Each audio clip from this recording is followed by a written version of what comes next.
على قد ما أنا شخصية واقعية بشوف الواقع، ولكن بطلع منه الجمال أو الحاجات الحلوة اللي بتدينا إيجابية وبتدينا مقدرة على الاستمرار.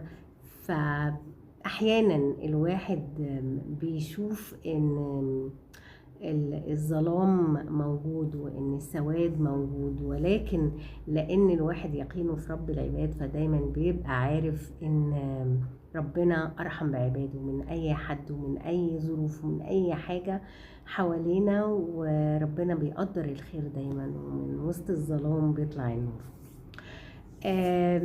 كنت دايما ببقى شايفة ان مستقبل ولادنا مش هيبقى احسن حاجة، وان هم يا حرام، وان هم طالعين في ظروف كذا، وانه ولكن كنت دايما بقول ان اللي بيشتغل على نفسه واللي بيحاول واللي بيعافر واللي بيقدر اكيد هيوصل للنتيجة، لان مستحيل انك انت تعمل وتتقن عملك وفي الآخر ما توصلش لنتيجة جيدة. الحقيقة النهاردة أنا شفت مثال للي أنا بقوله ده، شفت مثال إن الصورة منورة مش مظلمة أبدا، وإن في أمل، وإن اللي جاي هيبقى حلو وأحسن بإذن الله. شفت النهاردة كنت قاعدة مع 2 شباب جمال جدا، بنوتة وولد جميل كده، هما لسه في الجامعة ولكن هما شغالين في السوشيال ميديا وشغالين في الماركتينج وشغالين في المودريتنج. بصراحة حاجة مشرفة، يعني هما من سن ولادي، يعني 18 يعني 18 19 سنة كده. ولكن تقعد معاهم تلاقي العقلية ما شاء الله.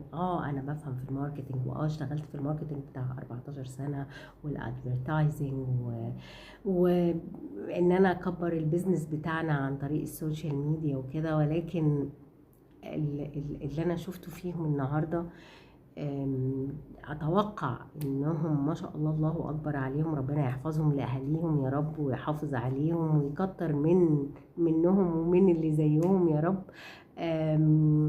يعني دول مثلا نقول 25 سنة ممكن يبقوا CEO بالدماغ دي، يعني خلال 6 سنين متوقعة لهم ان هم يبقوا في حتة تانية خالص.